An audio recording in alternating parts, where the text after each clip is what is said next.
Hello everyone, welcome to Hello Economics India. আজি মই আপোনালোকলৈ লৈ আহিছো আমাৰ আগৰ ভিডিঅ'টোৰ সেকেন্ড পাৰ্ট। তাত আমি আলোচনা কৰি আছিলো আমাৰ গুৱাহাটী ইউনিভাৰ্চিটিৰ FY UGPৰ 4th সেমিষ্টাৰৰ কোৱেশ্চন পেপাৰ সমূহ আৰু আমি আলোচনা কৰি আছিলো ইন্ট্ৰোডাক্টৰী কোৱান্টিটেটিভ টেকনিক্স ফৰ ইকনমিক্স। আমি আজি কৰিম সেকেন্ড পাৰ্টটো। এই সেকেন্ড পাৰ্টটোত আপোনালোকৰ যিখিনি 2 মাৰ্কছৰ কোৱেশ্চন আছে আমি সেইখিনি আলোচনা কৰিম। প্ৰথম কোৱেশ্চনটো দিয়া আছে find limit x tends to 1 x square minus 1 divided by x minus 1. So, এই কোৱেশ্চনটো আমি এটা ফৰ্মুলাত পেলাব পাৰো। সেইটো হৈছে a square minus b square, যেটো আমি ইয়াত দেখা পাই আছো। আৰু a square minus b square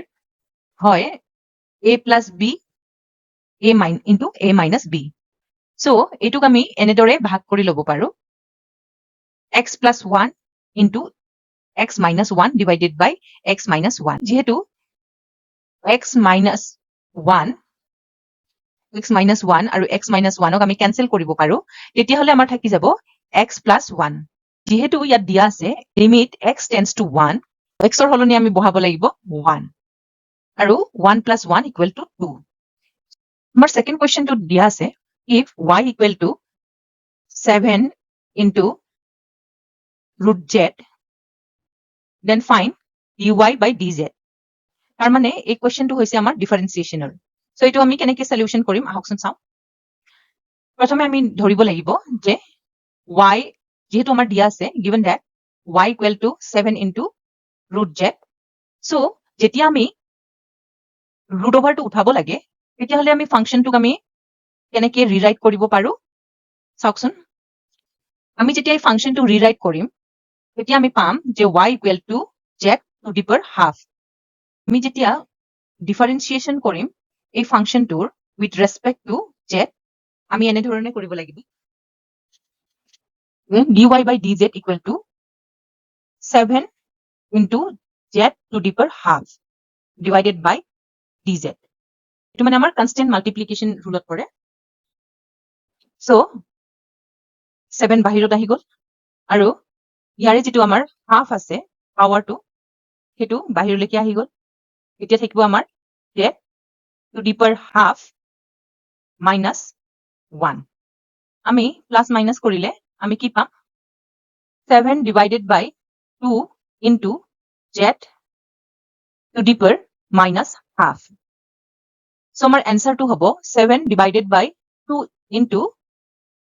root z. Our next question to dia ase if y equal to x square plus 2x then find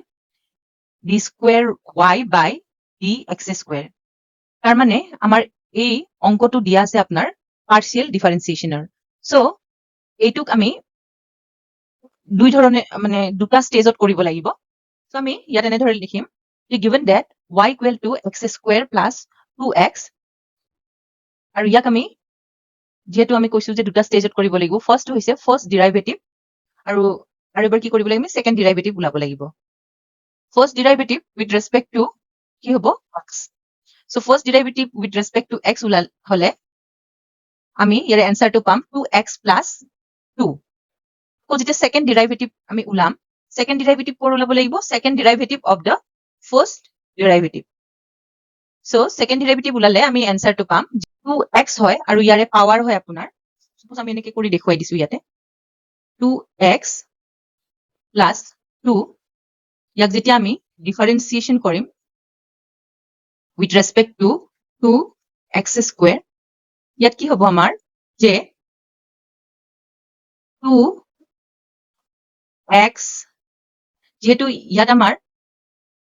power আছে 1 আৰু মাল্টিপ্লিকেশন ৰুলৰ বা পাৱাৰ ৰুল ব্যৱহাৰ কৰিলে আমি কি পাওঁ যে ইয়াত -1 হ'ব আৰু যেহেতু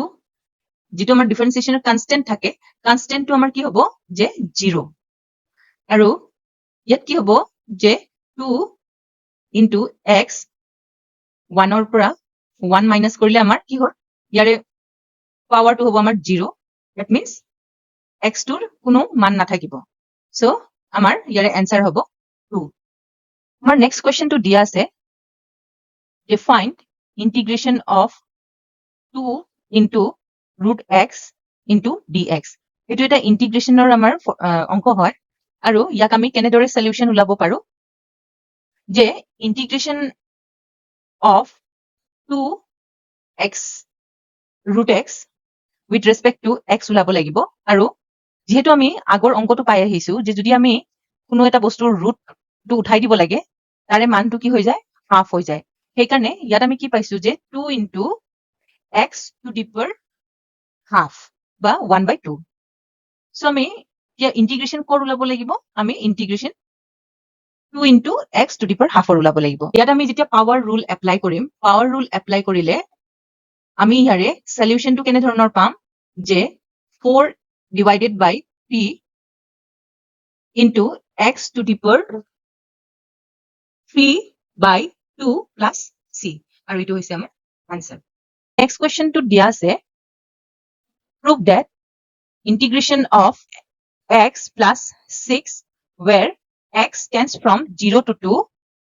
আৰু ইয়াক আমি prove কৰিব লাগিব যে এইটো equal to 16 হয় ইয়াৰ আগতেও আমি এটা ইন্টিগ্ৰেশ্যনৰ অংক পাই আহিছো হেতু আছিল আপোনাৰ ইনডেফিনিট ইন্টিগ্ৰেল আৰু এটো হৈছে আমাৰ ডেফিনিট ইন্টিগ্ৰেল কেনেকৈ আমি বুজিব পাৰিম যে এটো আমাৰ ডেফিনিট ইন্টিগ্ৰেল হয় কাৰণ ইয়াত x ৰ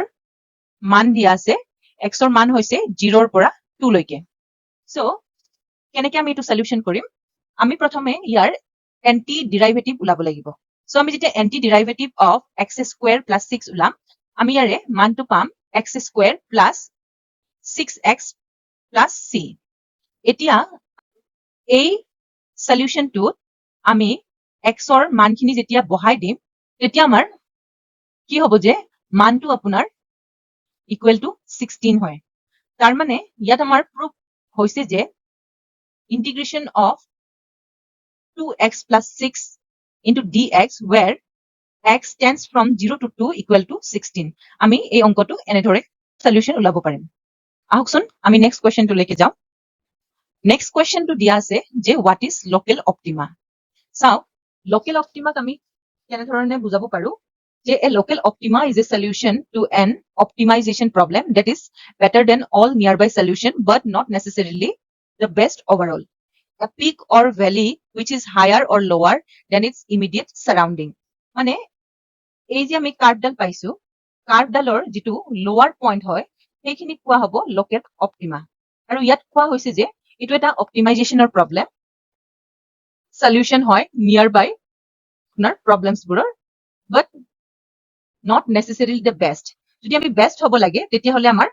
এই প্ৰবলেমটো হ'ব আমাৰ গ্লোবাল অপটিমাম আমি নেক্সট কোৱেশ্চনটো লৈকে যাওঁ যে what is multiple correlation আমি জানো যে multiple correlation এটা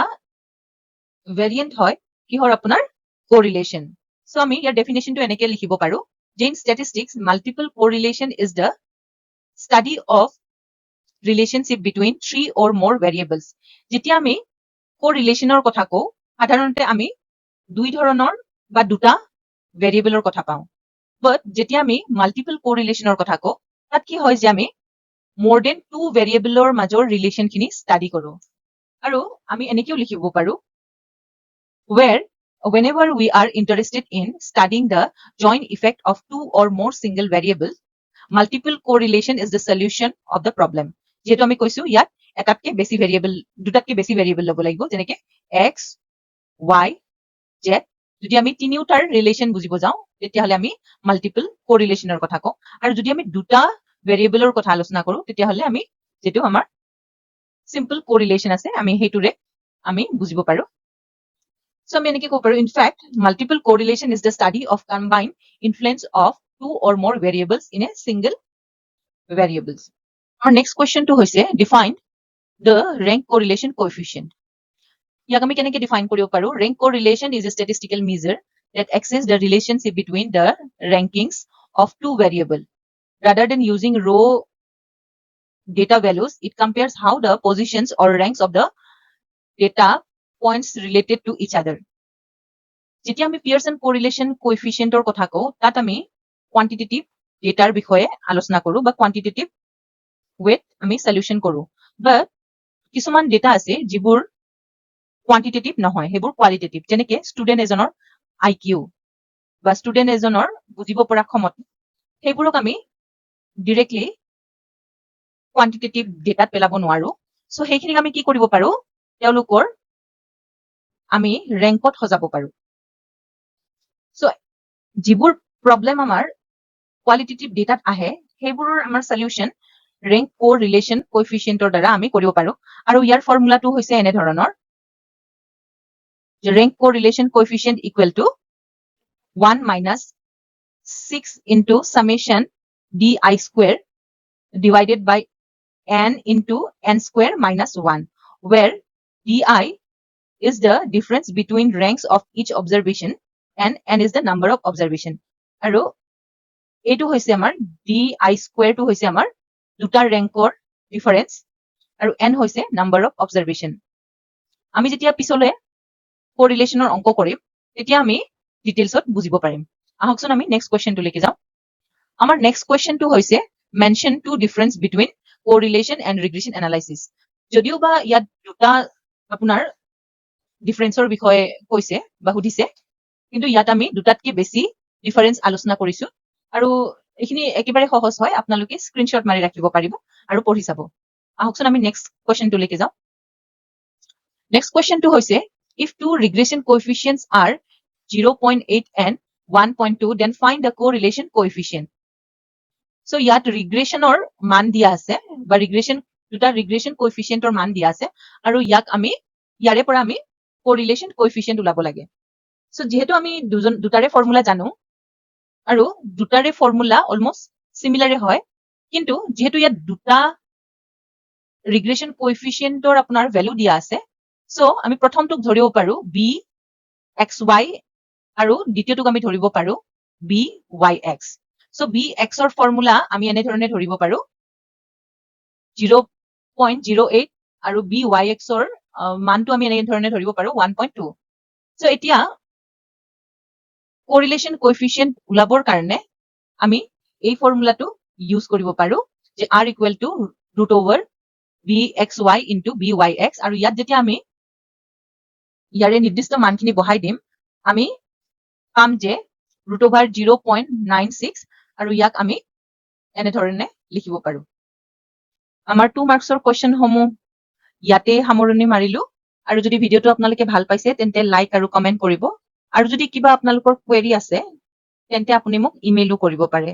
থ্যাংক ইউ